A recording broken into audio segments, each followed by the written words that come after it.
구독과 좋아요는 사랑입니다. 여러분 반갑습니다. 말씀창고의 서현 목사입니다. 오늘도 시청해 주셔서 감사합니다. 오늘은 사도행전 7장 1절부터 16절 말씀입니다. 오늘 말씀은 대제사장이 스데반에게 사실을 물었을 때에 스데반이 대답하는 내용이 기록되어 있습니다. 스데반은 어떻게 이야기를 하고 있을까요? 스데반은 하나님께서 하신 일들을 바르게 해석하고 있습니다. 오늘 이 말씀을 통하여서 우리에게 주시는 하나님의 마음을 함께 묵상해 보기 원합니다. 1절부터 말씀입니다. 대제사장이 스데반에게 사람들이 고소한 이 내용들이 사실이냐고 물었습니다. 이 말에 대해 스데반이 대답했습니다. 형제들이여, 그리고 어르신들, 내 말을 들어보십시오. 우리 조상 아브라함이 하란에 살기 전 아직 메소포타미아에 있었을 때 영광의 하나님께서 그에게 나타나 내 고향과 친척을 떠나 내가 내게 보여줄 땅으로 가거라 하고 말씀하셨습니다. 그래서 아브라함은 갈대아 땅을 떠나 하란에 가서 살았습니다. 거기서 그의 아버지가 죽은 후 하나님께서는 여러분이 지금 살고 있는 이 땅으로 아브라함을 보내셨습니다. 그러나 하나님께서는 여기에서 손바닥만한 땅도 아브라함에게 유산으로 주시지 않았습니다.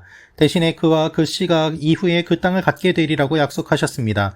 그때 아브라함에게는 자식도 없었는데 말입니다. 하나님께서 아브라함에게 이렇게 말씀하셨습니다. 내 후손이 자기 땅이 아닌 곳에서 나그네가 될 것이다.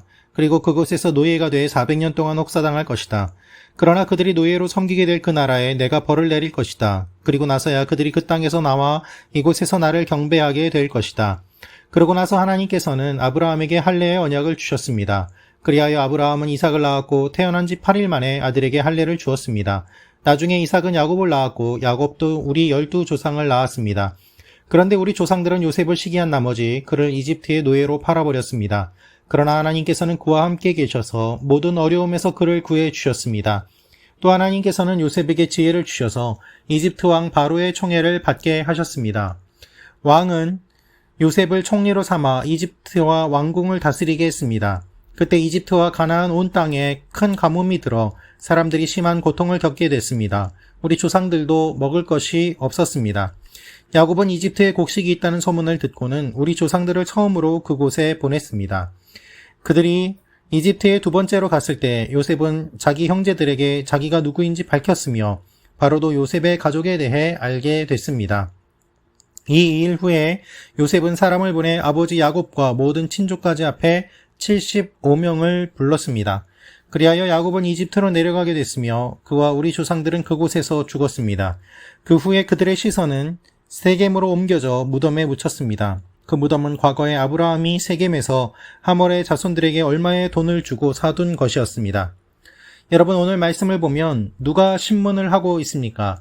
대제사장이 스데반에게 질문을 하고 있습니다. 누가 말씀의 전문가입니까? 대제사장 아닙니까? 그들은 하나님의 말씀을 가까이 하는 사람들이고 그들은 하나님께 예배를 드리는 사람들입니다. 그들은 종교 지도자들입니다. 반면에 스데반은 아무 교육도 받지 못한 사람이고 대제사장의 직분을 갖지도 않은 사람이었습니다. 그런데 대제사장이 오히려 스데반에게 물어보고 있는 것입니다. 고소한 이 내용들이 사실이냐라고 했을 때 스데반은 자신의 일에 대해서 변명하지 않고 오히려 이것을 복음을 전하는 기회로 삼아 이야기를 하는 것을 오늘 말씀을 통해서 알 수 있습니다. 스데반은 이렇게 시작합니다. 아브라함이 하란에 살기 전 메소포타미아에 있었을 때 하나님께서 그에게 나타나셨다라는 것입니다. 아브라함이 어떻게 믿음의 사람으로 부름을 받았는지 그 이야기를 제일 먼저 꺼내면서 스데반은 자신의 조상들의 이야기, 즉 유대인이 어떻게 시작되었는지를 이야기를 하고 그 이야기가 결국 예수 그리스도가 탄생하게 된 이야기와 연관이 되어 있음을 그는 처음부터 설명을 하고 있는 것입니다. 여러분, 어떠한 내용에 대해서 부분적으로 이야기하는 것은 쉽게 할 수 있습니다. 그러나 전체적으로, 통전적으로 해석하고 그것을 분석하는 것은 쉽지 않은 일입니다. 스데반은 당시의 성경을 얼마나 잘 알고 있었는지를 미루어 짐작해 볼 수 있는 이야기들을 하고 있습니다.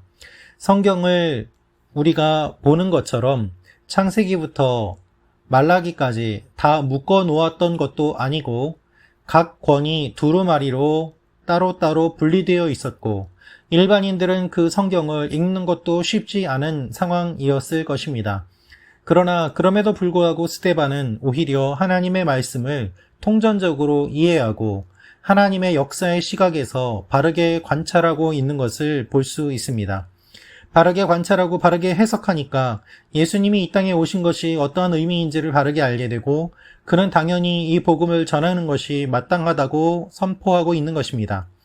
반대로 제사장들은 이 일에 대해서 왜 일어나는지 어떠한 의미가 있는지 정확하게 알지 못하고 있습니다. 여러분, 누가 말씀의 전문가입니까? 대제사장들 아닙니까? 그런데 그들은 오히려 하나님의 말씀을 제대로 모르고 전문가로서의 지식을 나타내지 못한 채 무능을 드러내고 있습니다. 그들이 알고 있는 것은 무엇입니까? 여러분, 결국 쓸데없는 것 아닙니까? 하나님 나라에 관한 것, 메시아이신 예수 그리스도가 오신 것도 알아보지 못한다면 그들이 알고 있는 지식이 무슨 소용이 있단 말입니까? 소를 어떻게 드리고 동물을 어떻게 잡고 그렇게 불을 붙이고 남은 기름은 어떻게 처리하고 이와 같은 것들이 결국 무슨 의미가 있단 말입니까? 예수님께서 오신 것을 알지 못하고 그분을 죽였던 제사장들과 서기관들과 종교 지도자들은 자신들이 하나님의 말씀을 잘 알고 있다고 생각하였지만 결국 중요한 것은 아무것도 모르고 있었음을 우리는 알고 있습니다. 여러분, 이와 같은 일들이 오늘날 우리가 살아가고 있는 이 시대에도 동일하게 일어나고 있는지 아닌지 한번 확인해 볼 필요가 있습니다. 말씀을 잘 안다고 하면서 결국 중요한 것을 놓치고 있을 때가 얼마나 많이 있습니까? 하나님께서 이루어 가시는 일들을 제대로 바라보지 못하고 당장 눈앞에 일어나는 현재의 모습만을 바라보면서 좌절하고 절망할 때가 얼마나 많이 있습니까? 종교 지도자라고 하면서 하나님의 뜻을 제대로 모른 채 신앙생활을 하고 있는 경우는 얼마나 많이 있습니까? 스데반은 이 모든 것들을 하나님의 관점에서 설명하고 있습니다. 왜 이 일들이 일어났는지, 그리고 하나님께서 어떻게 하셨는지, 예수님이 누구신지를 분명하게 신문을 받는 동안에 설명하고 있는 것입니다. 자신에게 찾아온 위기를 복음을 전하는 기회로 삼아서 담대하게 선포하는 스데반의 모습을 보십시오.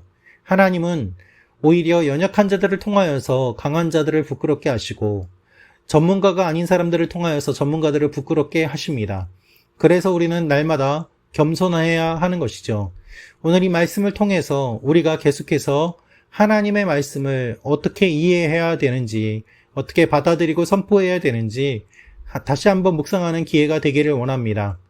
오해하지 마십시오. 말씀의 전문가들을 무시하는 것이 아닙니다. 오히려 그들을 존중하는 것이 필요합니다. 그러나 그들을 위해 기도할 것은 그들이 잘못된 지식과 부분적인 지식에 빠짐으로 말미암아 하나님이 진정 무엇을 말씀하시고자 하는지를 잊어버리는 그와 같은 일들에 너무나도 자주 처하기 때문에 우리는 그들을 위해서 기도해야 하는 것입니다. 오늘도 그런 일들이 일어나기를 기도하는 여러분과 제가 되기를 원합니다. 기도하겠습니다. 아버지 하나님, 우리가 무엇을 중요하게 여겨야 되는지 다시 한번 생각하게 하시고 하나님의 뜻대로 살아가는 하나님의 사람들이 되게 하여 주옵소서. 예수님의 이름으로 기도합니다. 아멘.